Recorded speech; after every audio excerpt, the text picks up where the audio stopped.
गोपिका जीवनस्मरणं गोविन्द गोविन्द। सद्गुरु विठ्ठलदास महाराज की जय। பிரகலாத சுவாமியோட சரித்திரத்தை கேட்டு பரம சந்தோஷம் அடைந்த தர்மபுத்திரர் நாரதர் தர்மபுத்திரரை பார்த்து, இன்னும் ஏதாவது கேள்வி இருக்கா, உனக்கு தெரிஞ்சுக்க வேண்டிய விஷயங்கள் ஏதாவது இருக்கா, நீ கேள் அப்படின்னு சொன்ன உடனே நாரதரை குறித்து கொண்டாடுறார் தர்மபுத்திரர். எப்பேற்பட்ட நீங்கள், உங்களுக்கு தெரியாதது ஏதாவது ஒன்று இருக்கா?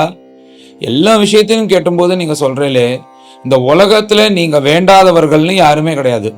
இரண்யகசிபு போனாலும் வாவான்னு கூப்பிடுவான், கம்சன் வாவான்னு கூப்பிடுவான், ராவணன் வாவான்னு கூப்பிடுவான், எல்லாரும் வாவான்னு கூப்பிடுவா, பாகவதாலும் வாங்கன்னு கூப்பிடுவா, இந்த பக்கம் ரெண்டு பட்சத்துல இருக்கிறவாலையும் உங்களை வாங்கன்னு கூப்பிடுவா. நீங்க தான் உலகத்துல அஜாத சத்ரு, உங்களை மாதிரி ஒருத்தர் உண்டா அப்படின்னு சொல்லிட்டு நாரதரை கொண்டாடி, மேல நாரதரை பார்த்து, பகவானால விபஜிக்கப்பட்டது தானே இந்த வர்ணாசிரமம் அப்படின்றது, இந்த தர்மம் அவரவர்கள் தன்னுடைய கடமையை செய்யணும் அப்படின்று பகவானால நிர்ணயிக்கப்பட்டதோனோ, அந்த வர்ணாசிரம தர்மத்தை நீங்க தான் சொல்லணும், உங்களை மாதிரி இருக்கவா தானே இதை பத்தி சொல்ல முடியும், அப்பேற்பட்ட நீங்கள் இந்த வர்ணாசிரம தர்மத்தை பத்தி சொல்லணும், நாங்கெல்லாம் தெரிஞ்சுக்கிறோம்னு தர்மபுத்திரர் நாரதரை பார்த்து பிரார்த்தனை பண்றார். மேலே தர்மபுத்திரர், ரகசியமான விஷயங்கள் உங்களுக்கு தெரியும், பகவான் கண்டிப்பா உங்களுக்கு சொல்லியிருப்பார், அப்பேற்பட்ட ரகசியமான விஷயத்தையும் நீங்க சொல்லணும்னு பிரார்த்தனை பண்ண உடனே அந்த தர்மபுத்திரரை பார்த்து மேல நாரதர் சொல்ல ஆரம்பிக்கிறார். அப்பா, இப்பேற்பட்ட வர்ணாசிரம தர்மம், இந்த தர்மங்கள்லாம் எனக்கு பதரிகாசிரமத்தில் இருக்கிற அந்த பதரி நாராயணனால எனக்கு உபதேசிக்கப்பட்டது இந்த தர்மங்கள்லாம். அப்பேற்பட்ட பிரபு நம்மெல்லாம் க்ஷேமமா இருக்கணும்ன்றதுக்காக தியான மூர்த்தியாக பதரிநாத்தில் இந்த நாராயண பிரபு உட்காண்டிருக்கார். அந்த நாராயணன் எனக்கு தர்மம் சொன்னதை உனக்கு நான் மேல சொல்றேன் அப்படின்னு சொல்லிட்டு சொல்லார். இந்த தர்மம்னு சொல்றோம், இந்த தர்மத்துக்கு பிரமாணம் பகவானுடைய வாக்கு சாஸ்திரம். ஆனா சில சமயத்துல நம்ம மனசும் அந்த தர்மங்களை சொல்லணும், அதையும் நம்ம அவமரியாதை பண்ணக்கூடாது. சாஸ்திரங்கள் தான் பிரமாணங்களா இருந்தாலும் நாரதர் ஒரு கொஞ்சம் இங்க இடம் கொடுக்குறாரா. என்ன கொடுக்குறாருன்னா, சில சமயத்துல உன் மனசு சொல்லும் இப்படி பண்ணுன்னு, அதையும் நீ மதி, அதுல உடனே அலட்சியப்படுத்திடாத, இப்படி ரெண்டு விதமான பிரமாணங்கள் இருக்கு அப்படின்னு அதை தர்மபுத்திரர்கிட்ட சொல்லிட்டு மேல இந்த வர்ணாசிரம தர்மம்னா என்னன்றத சொல்ல ஆரம்பிக்கிறார் நாரதர். இந்த வர்ணாசிரம தர்மத்தை சொல்றதுக்கு முன்னாடி மனுஷ தர்மத்தை முதல்ல சொல்றாரா, இதை கேளு அப்படின்னு. ஒரு மனுஷன் அஹிம்சா சத்தியம் அஸ்தேயம்னு இப்படி யமநியமங்கள்ல சொல்லப்பட்டது போல சத்தியம் தய சௌச்சம் இவைகள் எல்லாத்தையும் வச்சுண்டு உலகத்துல இருக்கிறவா எல்லோரையும் பகவத் ஸ்வரூபமாக பார்த்து யாருக்கும் எந்த ஹிம்சையும் பண்ணாதபடிக்கு எல்லோரும் நம்மளுக்கு வேண்டியவர்கள்னு இருந்து கொண்டு இப்படி இருக்கணுமா எல்லாரும். இதுக்கு ஜாதி மதம் குலம் பேதம் எதுவும் கிடையாதுப்பா, இது மனுஷ தர்மம். இதை அடிப்படை, இது இன்னார் தான் இப்படி இருக்கணும், இன்னார் தான் அப்படி இருக்கணும் கிடையாது. இந்த மனுஷ தர்மத்தை முதல்ல எல்லோரும் தெரிஞ்சுக்கணும். இது இவாத இப்படி பண்ணணும் அவ அப்படி பண்ணணும்ன்றது கிடையாது. எல்லோரும் எல்லாருடையும் தயாக இருக்கணும், உண்மையை பேசணும், திருடாமையாக இருக்கணும் அப்படின்னு நிறைய பெரிய விஷயங்கள்லாம் முதல்ல இப்படி சொல்ற. இந்த தர்மத்தை கேத்துண்டாதான் அடுத்தது நான் சொல்லக்கூடிய விஷயத்தெல்லாம் உனக்கு நல்லா புரியும் அப்படின்றது போல முதல்ல மனுஷ தர்மம் தயோட இருக்கணும்ன்றத முதல்ல சொல்லி கொடுக்குற. இப்படி இந்த 21 தர்மம் முதல்ல இந்த யமநியமம் போல நற்குணங்களை சொல்லிட்டு அடுத்தது பிரகலாத சுவாமி சொன்னாரோன்னு அவர் சொல்லதே தான் இங்க சொல்றாரு. இந்த 9 விஷயமான பக்தி விஷயமான சாதனைகள், ஸ்ரவணம் கீர்த்தனம் விஷ்ணுஹோ, இதையும் சொல்லி இந்த 30 சாதனைகள் இது எல்லோருக்கும் பொது. இது இவனுக்கு அவனுக்குன்னு இல்லாதபடிக்கு இந்த 30 சாதனை எல்லோரும் வளர்த்துன்னு தான் ஆகணும். அதுக்கும் மேல இந்த உலகத்துல சுகம் துக்கம்ன்றது வந்துன்னு தான் இருக்கணும். மனுஷர்கள் எப்படி இருக்கணும்னா மனசு பரிபக்குவத்தோட அதை நீ பார்த்துட்டு இருக்கணும், அவ்வளவுதான். அது ஐயோ சுகம் வந்துடுதே அப்படின்னு சொல்லிட்டு சந்தோஷப்படாத, துக்கம் வந்துடுதேன்னு வருத்தப்படாத, நீ ஒரு சாட்சி பூதமா அதை பார்த்துட்டு இருக்கணும். எல்லாத்தையும் அது பாட்டுக்கு நடந்துட்டு இருக்குன்னு அப்படி பரிபக்குவத்துக்கு எல்லோருமே வரணும். இது மனுஷ தர்மம், இது அடிப்படை மனுஷ தர்மமாக சொல்றார். ரொம்ப பெரிய விஷயத்த இது முதல்ல தெரிஞ்சுக்கணும் எல்லோரும். இந்த மனுஷ தர்மத்தை சொல்லிட்டு மேல வர்ணாசிரம தர்மத்தை ஆரம்பிக்கிறார் நாரதர். பகவானை பஜிக்கக்கூடிய யாகங்கள் பண்ணுவது, வேதத்தை படிக்கிறது, இந்த வேதங்கள் இவையெல்லாம் படிக்கணும்னா உபயநாதி சம்ஸ்காரத்தை அடையக்கூடியது. அப்பேற்பட்ட ஜென்மா, இதுக்கு பிராமண ஜென்மான்னு பேரு. அவனுக்கு த்விஜன்னு பேரு. அந்த உபநயனம் ஆகிற பரியந்தம் முன்ன பின்ன எப்படி வேணாலும் இருக்கலாம். உபநயனம் எடுத்தன்னா அவன் திரும்ப பிறக்கிறான். அதனாலதான் இந்த பிராமணனுக்கு த்விஜன்னு பேரு. இன்னொரு ஜென்மா அது. அப்படி போல அந்த உபநயன சம்ஸ்காரம் ஆனதுக்கப்புறம் அதுக்கப்புறம் ஒழுங்கா இருந்து கொண்டு வேதத்தை அத்தியனம் பண்ணிட்டு யாக யஜ்ஞங்கள் இந்த தர்மத்தை எல்லாத்தையும் தெரிஞ்சுட்டு பகவதர்ப்பண புத்தியோட இப்படி வாழைக்கூடியவர்களுக்கு பிராமண தர்மம் அப்படின்ற பெயர். இந்த பிராமண தர்மத்துல 4 விதமான ஆசிரம தர்மம் இருக்கு. என்னன்னா பிரம்மச்சரிய ஆசிரமம், கிரகஸ்தாசிரமம், வானப்பிரஸ்தாசிரமம், அப்புறம் சந்நியாச ஆசிரமம்னு 4 விதமான ஆசிரமங்கள் இருக்கு. அந்தந்த ஆசிரமத்துக்கு ஏற்றது போலதான் இருக்கணும், நம்ம இஷ்டத்துக்கு இருக்க முடியாது. அது கடமையை செய்து கொண்டு இப்படி இருக்கணும்னு அந்த பிராமண தர்மத்தை முதல்ல எடுத்து சொல்றார். அடுத்ததாக க்ஷத்திரியர்களுக்கும் இதே போலதான். அவர்களுக்கு கொஞ்சம் தளர்த்து விடுறாரா. என்னன்னா இவர்கள் காக்கக்கூடிய இந்த விற்த்தியில இருக்கிறதுனால அவர்களுக்கு கொஞ்சம் சலுகையானது கம்மியாகுது. ஆனா ஆசிரம தர்மம் அவர்களும் பிரம்மச்சாரி கிரகஸ்தன் இப்படி இருக்கும்போது அது போல இருக்கணும். இவாளை விட துளி தளர்த்து விடார் வைஷ்யர்களுக்கு. அவ வியாபாரம் விவசாயம் இந்த மாதிரி பண்ணக்கூடியவர்களா இருக்கக்கூடிய வைஷ்யர்களுக்கு இன்னும் கூட தளர்றது. அடுத்ததாக சூத்ர தர்மம்னு சொல்லக்கூடிய அந்த தர்மம் வரும்போது இவர்களுக்கு வர்ணாசிரம தர்மம்ன்றது பெருசாக சொல்லப்பட, ஆசிரம தர்மம்ன்றது பெருசாக சொல்லப்படலை. அவர்கள் முன்ன பின்ன இருந்தாலும் பரவாயில்ல அப்படின்றது போல இது முதல்ல ஆரம்பிக்கிறார் என்னென்னன்றது. அடுத்தது இன்னும் கூட விஸ்தாரமா சொல்லிட்டு வர. இதுல இந்த பிராமணனுக்கு யாகம் பண்ணி வைக்கவும் முடியும், யாகம் தானும் பண்ணலாம். அடுத்ததாக வேதம் படிக்கவும் படிக்கலாம், வேதம் சொல்லியும் கொடுக்கலாம். அடுத்த தானம் வாங்கிக்கலாம், தானம் கொடுக்கவும் கொடுக்கலாம். மற்ற வர்ணத்துல 3ல் 2 வரைக்காலே இந்த க்ஷத்திரியர்களும் வைஷ்யர்களும் அவ வேதம் அத்தியனம் பண்ணலாம், யாகம் பண்ணலாம், தானம் கொடுக்கலாம். ஆனா இவைகள்லாம் வாங்கிக்க கூடாது. அடுத்ததாக க்ஷத்திரிய தர்மத்தை சொல்றவரார். க்ஷத்திரியர்கள் அவர்கள் லோக பரிபாலனம் அப்படின்ற ஒரு விஷயத்துலதான் அவளுடைய ஃபோக்கஸ் மைண்டானது இருக்கணும். எல்லோருக்கும் க்ஷேமத்தை கொடுத்துட்டு நல்லதை பண்ணிட்டு தர்மத்தகா ராஜ்ய பரிபாலனம் பண்ணணும். இவர்கள் பிராமணர்கள் அல்லாத மற்றவர்கள் எல்லோருக்கிட்டேந்தும் வரியானது வசூல் பண்ணி அவ ராஜ்ய பரிபாலனம் பண்ணணும். ஏன் பிராமணர்களை வர்ஜியமாக சொல்லியிருக்காருன்னா, இந்த காலத்து பிராமணனை வச்சு பார்க்க கூடாது. அந்த காலத்து பிராமணர்கள் தபசே தனம்னு இருந்தா அவள்கிட்ட ஒன்றும் கிடையாது, ராஜா ஏதாவது கொடுத்தாதான். ஆத்துல உட்காந்துட்டு யாக யஜ்யங்கள் பண்ணிட்டு தனக்குன்னு எல்லுதாழ்வைக்கு ஏதோ இருக்கிற இதை வச்சுன்னு சாப்பிட்டுட்டு உடம்ப கிருஷமாக ஆக்கி அப்படி இருக்கும்போது அவள்கிட்ட போய் திரும்ப போய் வரி வசூல் பண்றது இந்த மாதிரிலாம் வச்சுக்க கூடாது. அவள் லோகக்ஷேமார்த்தம் காரியம் பார்க்கறதுனால அவர்கள்கிட்டேருந்து வரி வசூல்கள்லாம் பண்ணக்கூடாது. மற்றவர்கள்கிட்டேருந்து எல்லா பணத்தையும் வாங்கி எல்லோரும் க்ஷேமமா இருக்கிறது போல பார்த்துக்க வேண்டியது க்ஷத்ரியனுடைய தர்மம் அப்படின்னு நாரதர் சொல்றார்.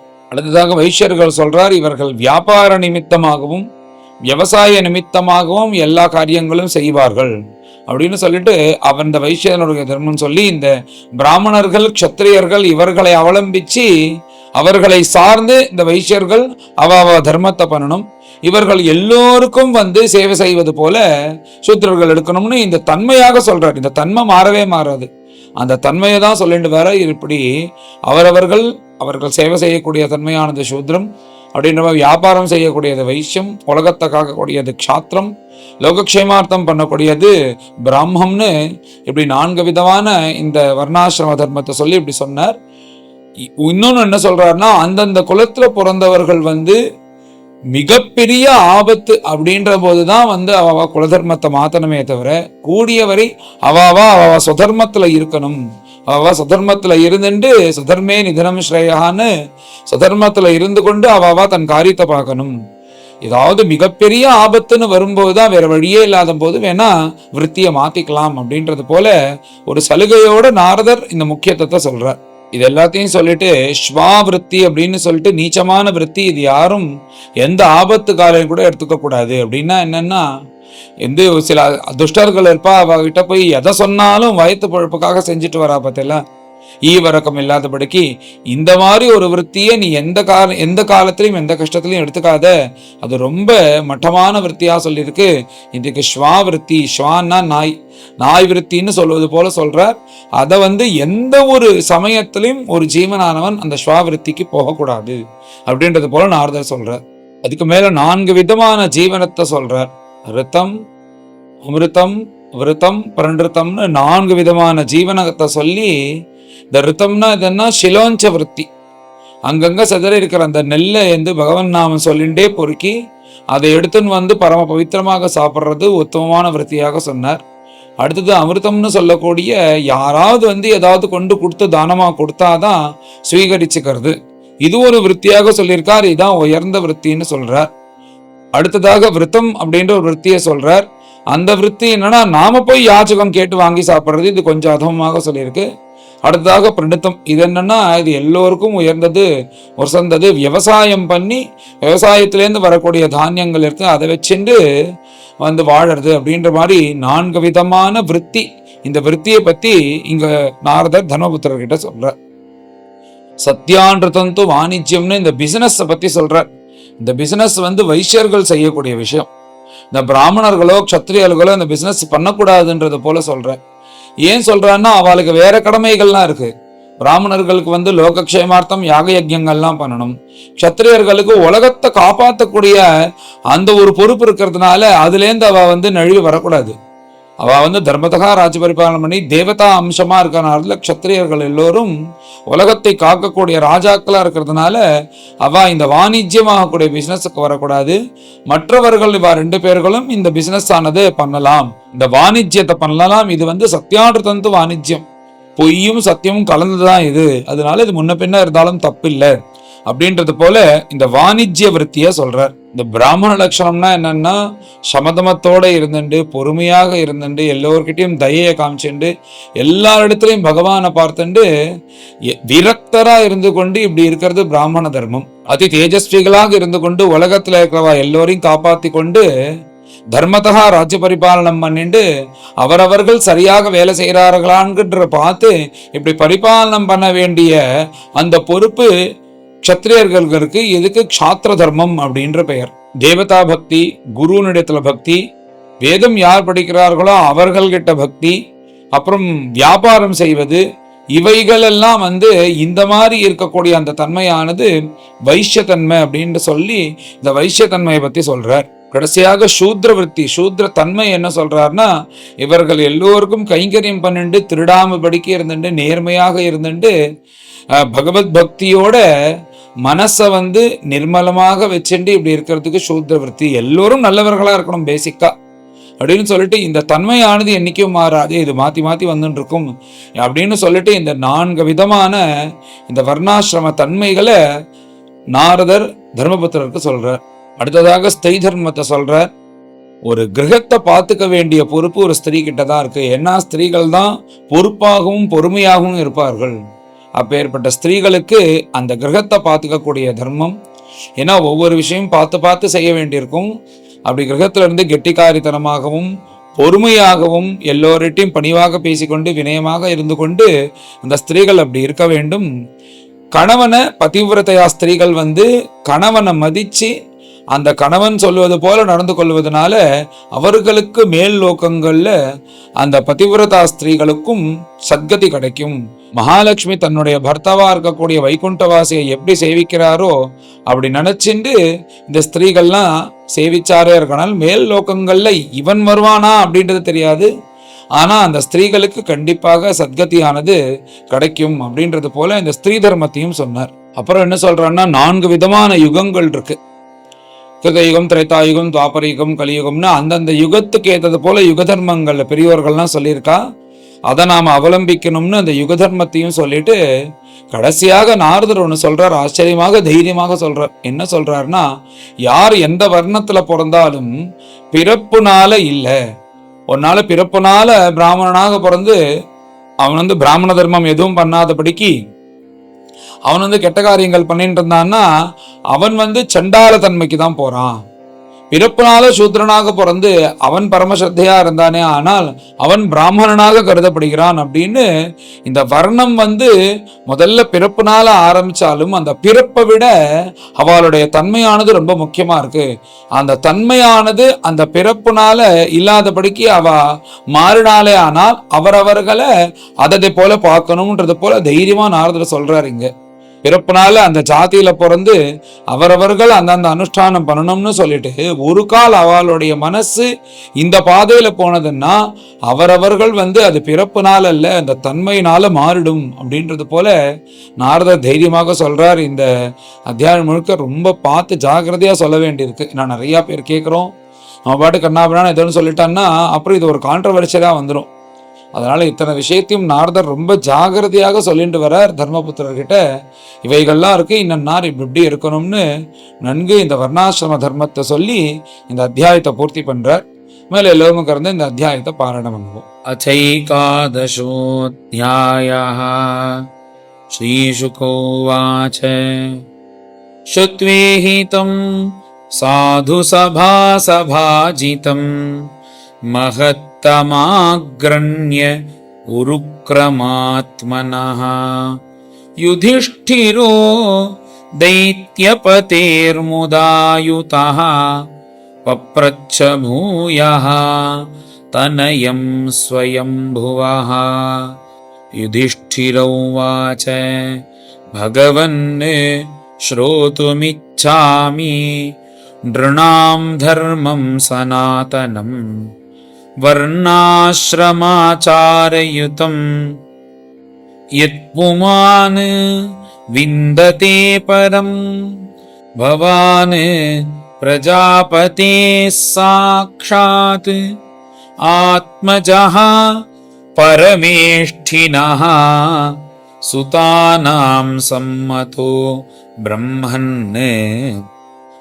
तपोयोगसमाधिभिः नारायणपरा विप्राः धर्मं गुह्यं परं विदुः करुणाः साधवः शान्ताः त्वद्विधान तथा परे नारदोवाच नत्वा भगवते जाय लोकानां धर्महेतवे वक्ष्ये सनातनं धर्मं नारायणमुखाच्छ्रुतं यो अवतीर्य आत्मनुंशेन दाक्षायण्यां तु धर्मतः लोकानां स्वस्तयेऽध्यास्ते तपोबदरिकाश्रमे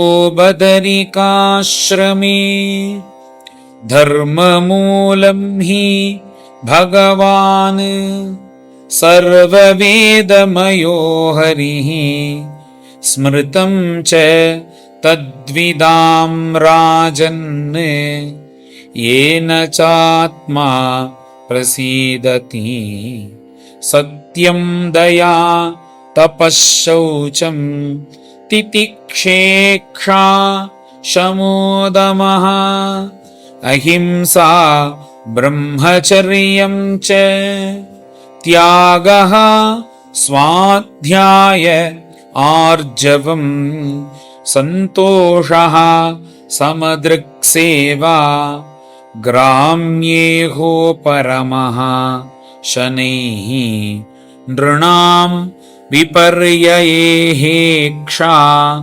मौनम् आत्मविमर्शनम् अन्नाद्यादेः संविभागः भूतेभ्यश्च यथार्हतः तेषु आत्मदेवता बुद्धिः सुतरां नृषो पाण्डवा श्रवणं कीर्तनं चास्य स्मरणं महताङ्गतिः सेवेज्य अवनिहिदास्यं सख्यमात्मसमर्पणम् नृणामयं परो धर्मः सर्वेषां समुदाहृतः त्रिंशल्लक्षणवान् राजन्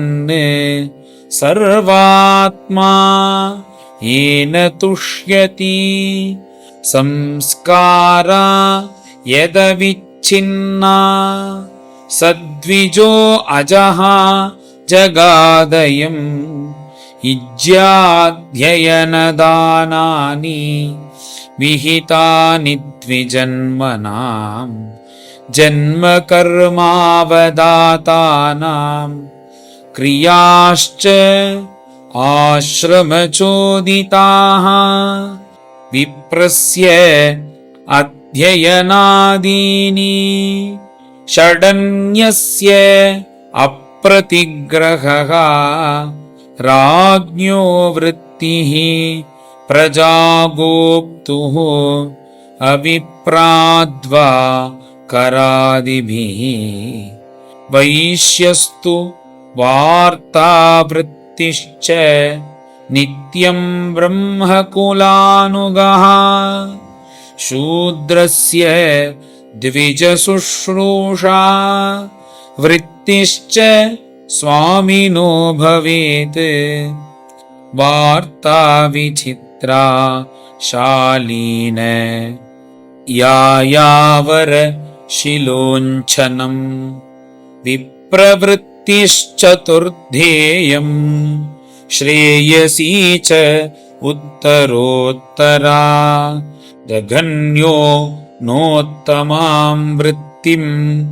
अनापदि भजेन्नरः ऋते राजन्यमापत्सु सर्वेषामपि सर्वशः ऋतामृताभ्यां जीवेत मृतेन प्रमृतेन वा सत्यानृताभ्यां जीवेत नश्ववृत्त्या कचञ्चना ऋतम् उञ्चशिलं प्रोक्तम् अमृतं यत् अयाचितम् मृतं तु नित्ययाञ्चा स्यात् प्रमृतं कर्षणं स्मृतं सत्यानृतं तु वाणिज्यम् स्ववृत्तिः नीचसेवनम् वर्जयेत् तां सदा विप्रः राजन्यश्च जुगुप्सिताम् सर्वदेवमयो विप्रः सर्वदेवमयो नृपः शमोदमः तपःशौचम् सन्तोषः क्षान्तिरार्जवम् ज्ञानं दया अच्युतात्मत्वम् सत्यं च ब्रह्मलक्षणम् शौर्यं वीर्यं धृतिस्तेजः त्याग आत्मजयः क्षमा ब्रह्मण्यता प्रसादश्च रक्षा च क्षत्रलक्षणम् देवगुर्वच्युते भक्तिः त्रिवर्गपरिपोषणम् आस्तिक्यम् उद्यमो नित्यम् नैपुणम् वैश्यलक्षणम् शूद्रस्य सन्नतिः शौचम् सेवा स्वामिन्यमायया अमन्त्रयज्ञो ह्यस्तेयम् सत्यं गोविप्ररक्षणम् स्त्रीणां च पतिदेवानां तच्छुश्रूषानुकूलता तद्बन्धुषु अनुवृत्तिश्च नित्यं तत् व्रतधारणम् सम्मार्जन उपलेपाभ्यां गृहमण्डलवर्तनैः स्वयं च मण्डिता नित्यं परिमृष्टपरिच्छदा कामैः उच्चावचैः साध्वी प्रश्रयेण दमेन च वाक्यैः सत्यैः प्रियैः प्रेम्णा काले काले भजेत्पतिम् सन्तुष्टा लोलुपा दक्षा धर्मज्ञा प्रियसत्यवाक् अप्रमत्ता शुचिस्निग्धा पतिं तु अपतितं भजेत् यापतिं हरिभावेन भजेत् श्रीरिव तत्परा हर्यात्मना हरेर्लोके पत्या श्रीरिव मोदते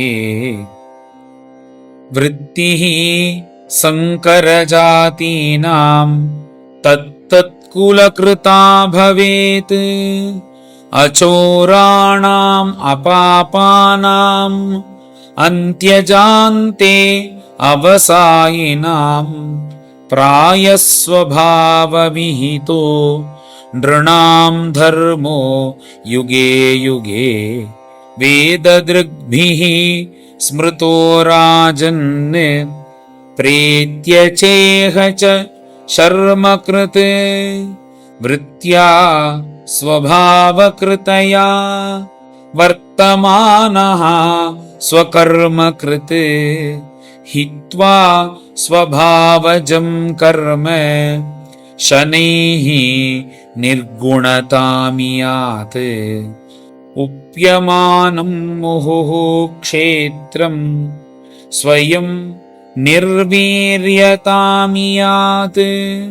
न कल्पते पुनः सूत्यै उक्तं बीजं च नश्यति एवं कामाशयं चित्तं कामानाम् अतिसेवया विरज्येत यथा राजन् नाग्निवत् कामबिन्दुभिः यस्य यल्लक्षणं प्रोक्तं पुंसो वर्णाभिव्यञ्जकम् यदन्यत्रापि दृश्येत तत्तेनैव विनिर्दिशेत्। श्रीहरये नमः। श्रीहरये नमः।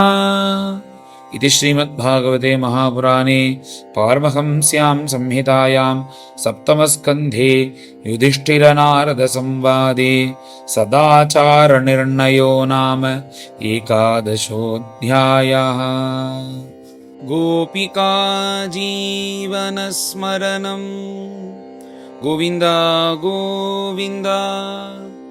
सद्गुरु विठ्ठलदास महाराज की जय।